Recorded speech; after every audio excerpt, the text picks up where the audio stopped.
This is about my mother. I was talking about the falling out my mother and I had when I was 13 due to the abuse that I suffered at her hands. And this person's asking what happened to her. Totally logical question. And somebody else asked, did we stay in contact at all? So I'm going to kill two birds with one video. First, the did we stay in contact, and then what happened to her. My mother and I tried to reconcile like 3 or 4 times over the course of my life, and it just never worked out. The last time we tried to reconcile was when my grandfather on my father's side passed away. My wife and I had already had 2 of our daughters, Magnolia and Lily, and we didn't have anything to do with my mom, but my mom worked at the same place that my mother-in-law worked at. And so my mother would see pictures of her granddaughters that she had nothing to do with on my mother-in-law's desk, and she knew that they existed. She knew that they were out there. And when my grandfather on my father's side died, I called my mom to tell her to let my little brother know in case he wanted to come to the funeral. He didn't, but that's neither here nor there.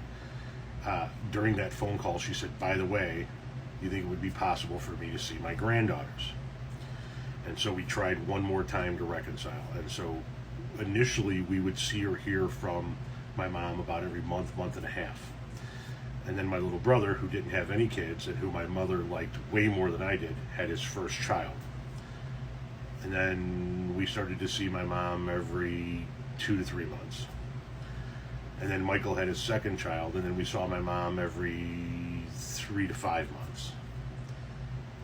And then it came time for the third children to be born. My wife and I had our son, and shortly after my brother had his third child.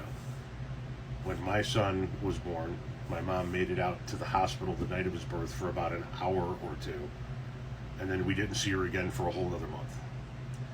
When my brother's third child was born, my mom took an entire week off of work to go to the hospital and sit with my brother's wife and take care of the baby and dote over the baby and all of that shit. And I looked at my mom and said, looked at my wife and said, sorry, Renee, it was a fuck up I didn't mean to make. I don't know why I'm looking to the heavens here. I looked at my wife and I said, don't reach out to her anymore. Let's just see what she does. And she just never reached back out. So she used my children to have grandchildren, to be able to go look at my granddaughters, just long enough for her favorite child to have kids, and then she had no more use for my kids. As far as what happened to her, I received a phone call, I want to say it was early February of 2017. I received a phone call from my aunt, my mother's sister, to let me know that my mother had passed away overnight. They hadn't heard from her for a couple, 2 or 3 days, and my little brother, who still had keys to her condo, went over to check on her, and they found her dead in her bed. She apparently had some kind of an attack, some medical attack overnight, and didn't survive it. So she passed away 2017, so it was 5 years ago. She was 17 years older than I am, so I mean, she wasn't a very old woman when she passed away. But that's what ultimately happened to her. She died in her sleep, and somebody found her a couple of days later in her bed.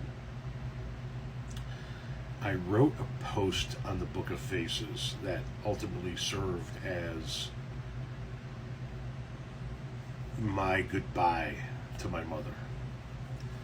And I wrote in that letter, that post, that it was my hope that what I was holding on to was that when the attack that ultimately took her life came on in the middle of the night, that my hope was that she woke up and reached for somebody and realized nobody was there, and the fear washed over her that she was going to die in that moment and there was nobody there to help her. And I'm holding on to that hope that that was what happened to her, because I wanted her to feel the fear that I felt every time she beat the shit out of me.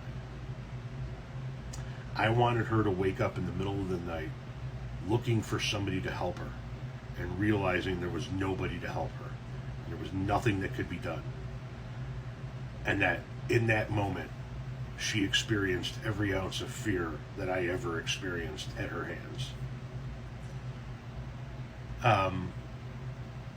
Obviously, there's no way of knowing if that's what happened or not, as she was alone, but I am holding out hope. Anyway,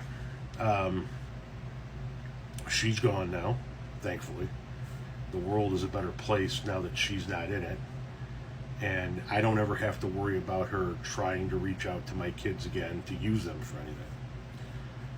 If there is a heaven and a hell, which I don't believe there is, but if there is a heaven and a hell, then surely that bitch is rotting in hell for the rest of eternity.